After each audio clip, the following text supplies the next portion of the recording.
I was having a good laugh about the New York Giants in their offseason and how just the misery and the probably one of the most unfortunate decisions they have made has been also documented in Yeah. extreme detail on Hard Knocks. And I was having a good laugh. Them damn Giants. Look at them. Goop. And then I realized, oh, we on Hard Knocks 2 this year.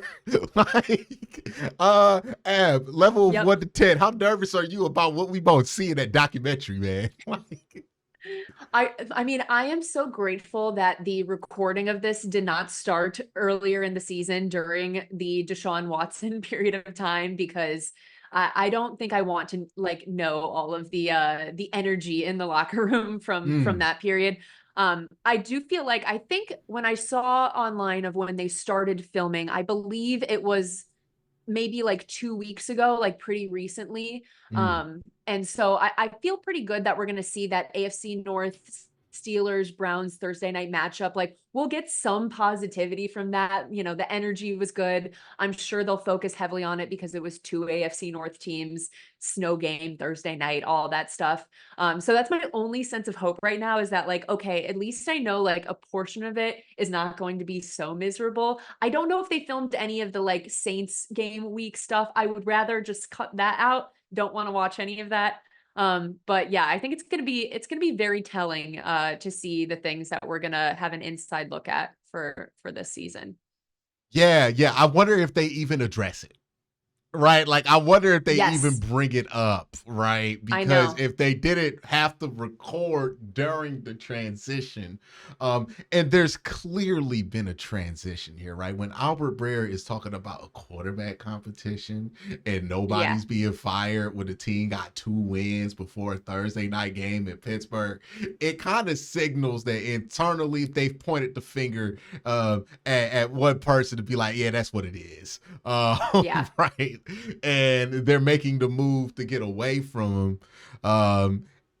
I think what's going to be interesting to see with this Hard Knocks is really get in there and see what that culture is like in the locker room Yes. for the Cleveland Browns. Like, does it feel like a miserable place for these guys to come to work? Or has he been able to maintain a pretty positive work environment? Because when I look at how the veterans have responded to him, it tells me that he ain't lost those guys, but I do wonder about, Yeah. like, the Jerry Judys of the world, right? The younger guys kind of in the middle. Hmm. What do you hope to glean out of this, like as a fan and also as somebody who covers from the team? Yeah, I think, it's easy for the players to hide a lot of what they're feeling when they're just playing on Sundays. They don't have to give everything away. They have maybe 10 minutes talking to the media. They can keep a lot close to the chest. I think it's a lot harder when, I don't know how long they film throughout the days for this, but you can't hide all of your emotions and, how you feel about the situation when a camera is around more regularly. So I think kind of like you mentioned, I'm really curious to see what their relationship is to each other in that locker room, what their relationship is to Kevin Stefanski. Are we, I think, most recently, like Vrabel has been on the sidelines again. Like, I'm curious how much they're going to show of like those kind of decisions that are being Mm. made throughout the season of like, oh, we're moving, Vrabel into this new role. What does that even mean for him? Like, is he doing more with the team? What is the interaction like? Is ownership going to be in it at all? Is Jimmy around more than we think? Are we going to have some insight into that? Is he talking with Barry and Stefanski all the time? Like, I'm curious more of the inner workings of everyone and what that communication is like right now, because I think that'll give us a lot of answers on, I guess, the direction that they're going to go this off season with coaching staff, or how they're viewing the future of this team. Yeah, I also wonder, like, is Jimmy going to be involved in this at all? Right? Because I Yeah. think the perception from us is that Jimmy is Jimmy. But that's not what the tea leaves tell me. Like, when you're like, oh, Yeah. nah, like Kevin's not going nowhere, Andrew's not going nowhere. That sounds to me like an owner who's like, nah, I let them run it. Like, that's Yeah. them. And we might find out that it's like, nah, Jimmy's on the phone call or something like that. Jimmy Yeah. ain't really in it. Cause like, I will give him credit. Usually when it's this bad, you be seeing Jimmy. And we have not seen Jimmy all season. Yeah. Yeah, I think like he maybe is on like the sidelines of a home game for like 2 seconds, but he is not like doing anything with the media.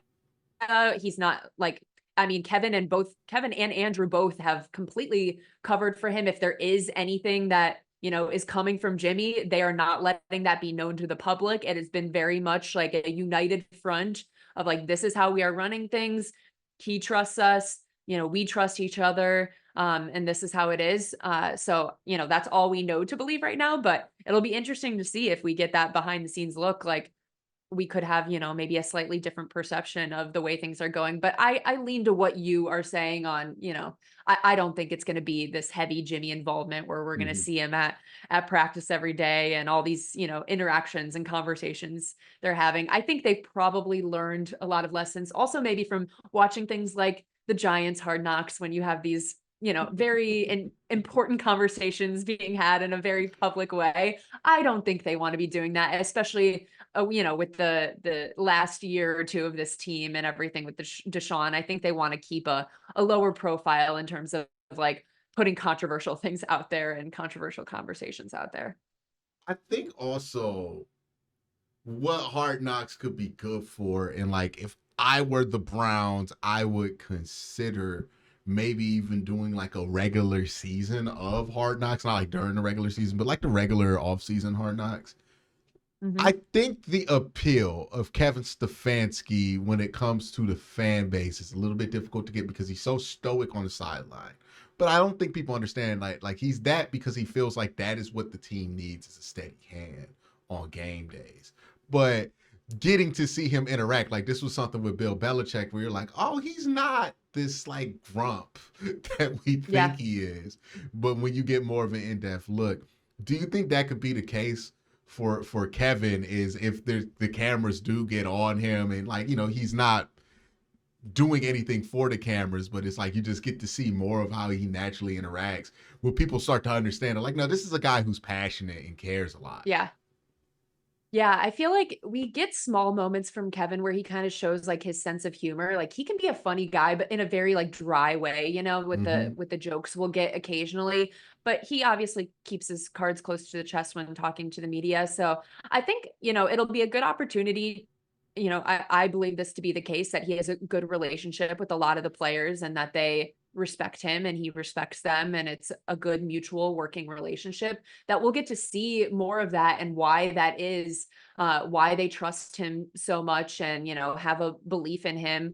Because we really haven't been, led to believe that the players don't feel that way as much as many fans clamor for that. It doesn't, feel like the players, at least outwardly, have done that. And I do think that's because he's built a trust with a lot of them. And I think we'll be able to see, more of that banter between them and why they have this kind of mutual respect.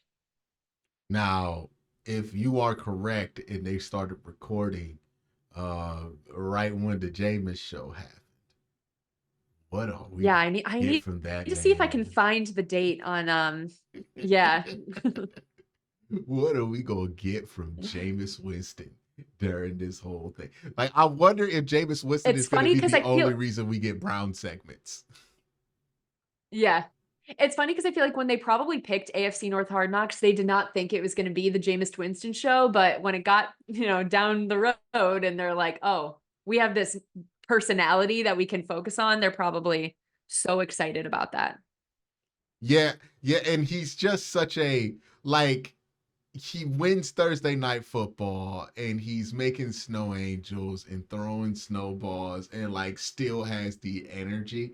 And like I think that's something that Yeah. people don't because I was talking about this with somebody a couple days ago and we were like, he was like, I just don't think Jameis is like that all the time. I'm like, I have it on pretty good authority from anybody who's been around him that no, he's Yeah. actually more Yeah. than what he shows on Yeah. camera. Um, Yeah. and I think it's going to be interesting to get that, and maybe like the contrast. Like I can see a fun little buddy cop thing between Kevin, Yes. the usually stoic man, and then Jameis was like, Yeah.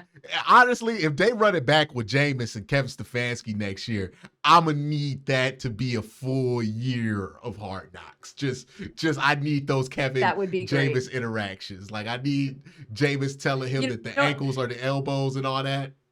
you know what I expect all of the interactions to look like is that clip from last year when we didn't have a kicker for a moment and David Njoku kept going up to Kevin being like, "Can I please kick?" and like just like goofing around. Kevin's like, "No, get away from me." Like I picture Jameis and Kevin to have that constantly where Jameis is like, "Can I do this like weird thing?" And Kevin's like, "Absolutely not." Yeah, you mentioned too with, last week his talking to the media before the game, post game. And it was funny. I was thinking about this earlier when he was talking pre-game to the team and then to one of the reporters. I found myself like getting slightly annoyed with the like kind of Jameis bit. And then post game, I was like cracking up watching it, like laughing. And then I realized like it's funny to me when we win. And then when we lose, I'm like, Jameis, knock it off. Like I'm so done. And coming off of that Saints game, I was just like, I'm really not in the mood for like the godly quotes right now. But after the win, I'm like, all right, we can roll around in the snow. And like, I enjoyed it a lot more then. So I guess winning just makes me enjoy anything. Jameis Winston is the perfect recipe of quarterback that you can only have in certain situations. Like the reason he's not somebody's long-term starter is like Yeah. obvious to me. That is a dude that you definitely want to have around if you win 12 games, 10 games, Yeah. 11, especially if nobody thought you should win 12, 10, 11 games. Oh yeah, Mm-hmm. Jameis the dude you want. Let me tell you the last guy you want to go 4-13 with, right? That's Jameis Winston. A whole season and you go 4-13, you're going to be tired of Jameis if you go 4-13. And that's been the experience of Jameis. It's like, hey, man, when it's rolling good, we roll it with it. When it's not, it gets old fast Bad. with him, right? Yeah. But Yeah. for I mean, now, I feel like sorry, go ahead. go ahead. I was just gonna say, I feel like most teams have like a personality like that. I was saying this on my show earlier today that I feel like the Eagles have like Nick Sirianni, where it's like his weird things. Like the Eagles fans hate him when they're doing bad, and he is doing those weird things. But when they're doing good, they're like, "That is our guy. We are riding with him. Like this is Philly and all of that." And it's just, I feel like every team, either a coach or a player, where you're like, I hate you, and sometimes I'm like, you represent my city perfectly, and I love you. I mean, do I bring up the elephant in the room?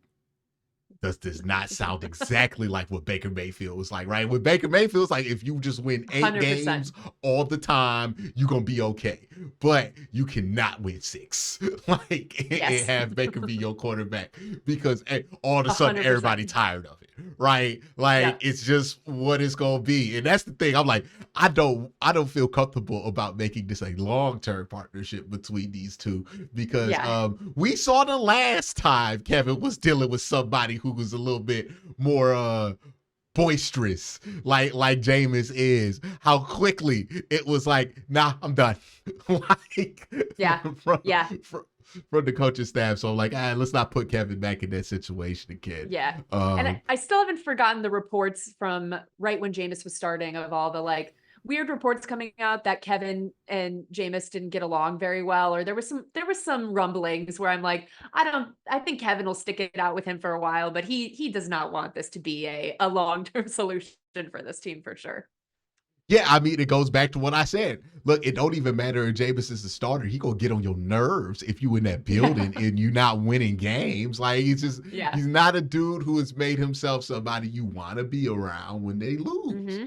Like when did he get let go of the Saints when they wasn't winning games? It didn't even matter that he wasn't on the starter anymore. It's just that's Yeah. kind of what it is with Jameis. He has one of those personalities that you can really have on a team that's out here doing like great work, right? Even though he's Yeah. a very talented player and maybe has the talent to do more than that. But for now, I think we should just enjoy it. The Jameis show is going to be hilarious. I think the Hard Yeah, Knocks him on. I hope he like finds a way to be on Hard Knocks the rest of his career because like he is perfectly made for Hard Knocks. And it makes me for wonder sure.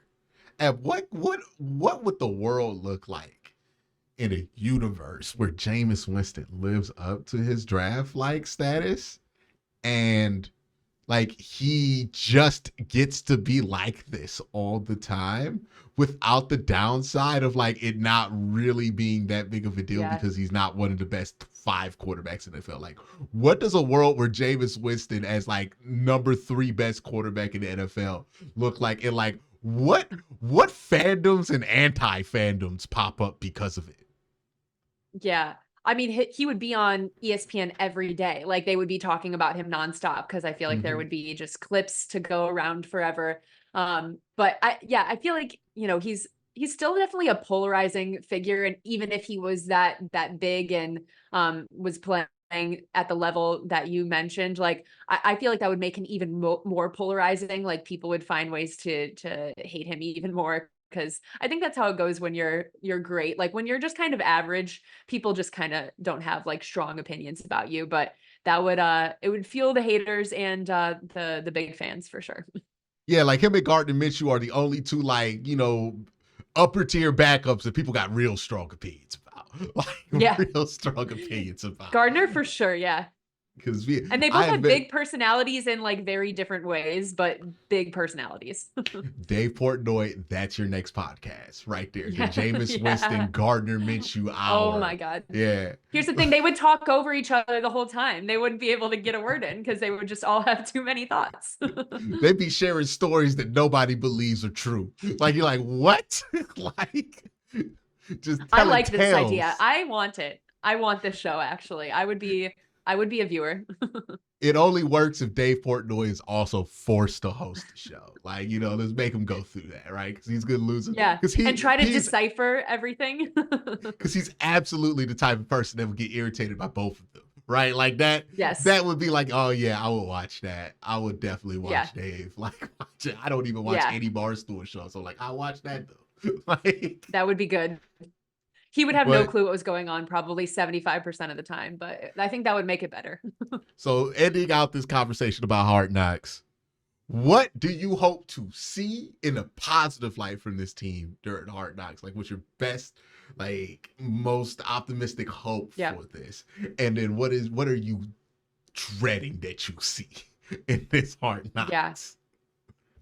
Yeah, I feel like my biggest hope is that what I was mentioning about that relationship between Kevin and his players is the reality. Like I hope that's what we get to see because, I still believe that he is going to have the head coach job of Cleveland Browns next year and I think he's going to be around for a while and I think it would be good for fans to get more of an inside look. I mean, I like the way that he handles himself with the media, but I know it frustrates a lot of people that they don't know more about Kevin and they don't feel Mhm. connected to Kevin. And so I think it's a good opportunity for more fans to feel connected to him and to understand that relationship. So that's my upside is that we are able to see that in a positive light.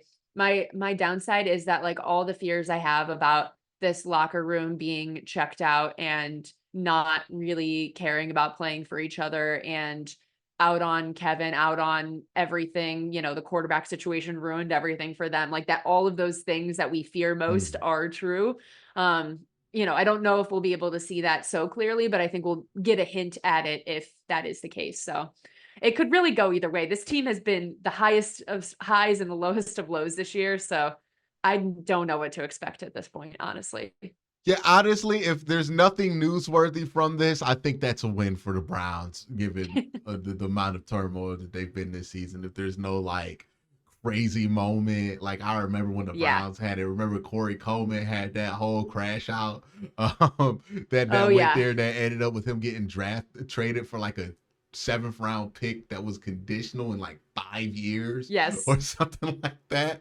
And it's like, oh man, I just hope we avoid that one, Yeah. right? Like, I hope all these trades were amicable, that we don't Yep. have any archival footage.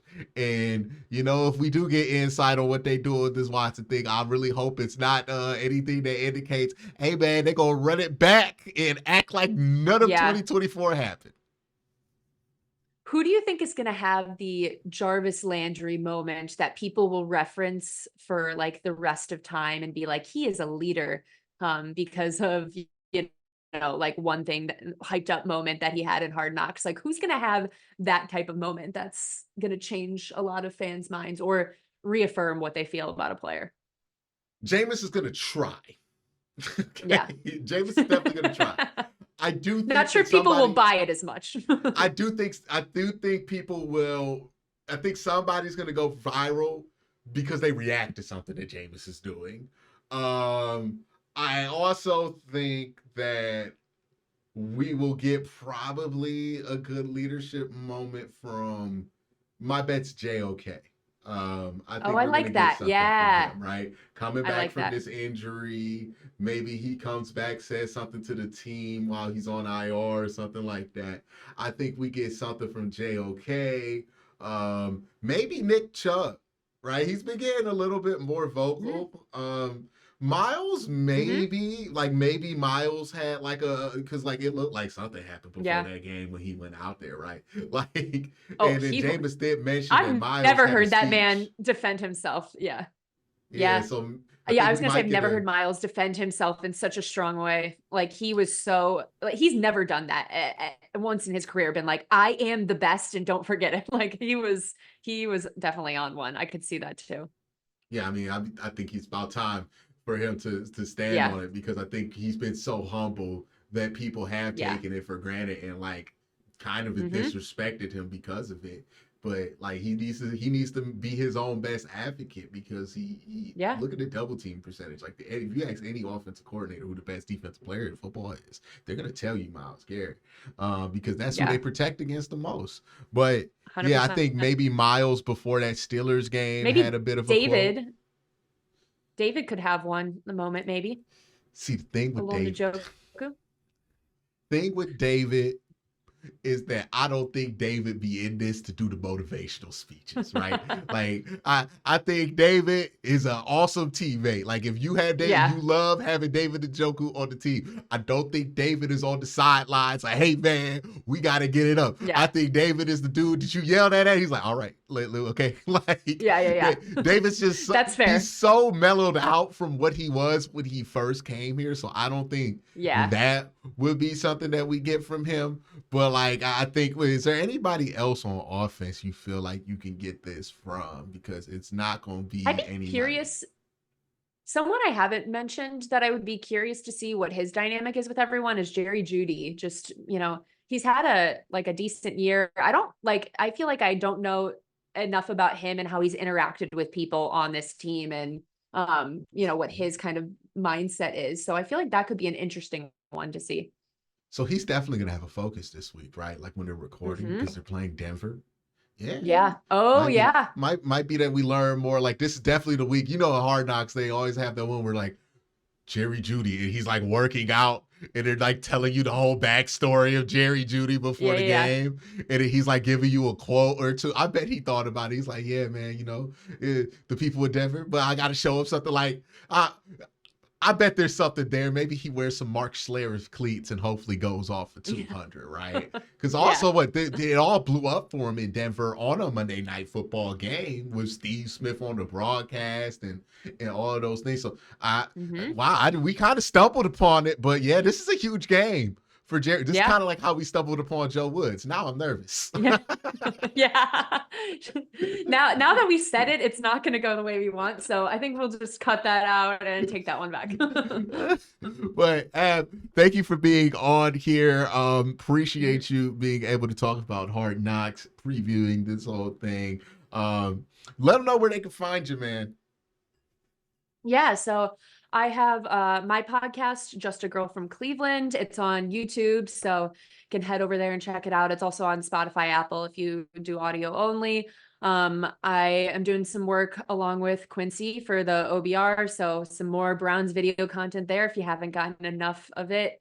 And also follow both of us on Blue Sky because we're trying to bring the masses over to there and get people talking Browns, talking football there. So you can really just find me anywhere, wherever you want. I'm probably there. Check me out. Check her out. She's on Tumblr. Is that still a thing? Like, is Yeah. Tumblr still a thing? You know, I can say I never actually had a Tumblr, so can't check me out there. I don't know if I had a Tumblr. I think there was like 3 years in my life where everybody was like, it's kind of like old MySpace. And then like, I was like, Yeah. I didn't feel like doing all the work because it was more work to like design your Tumblr than it was for MySpace. Yeah. And I was like, it's too much for me. But Yeah. appreciate you for being on. Yep. Follow App on Friendster. Y'all have a great day. Have an even better night. Peace.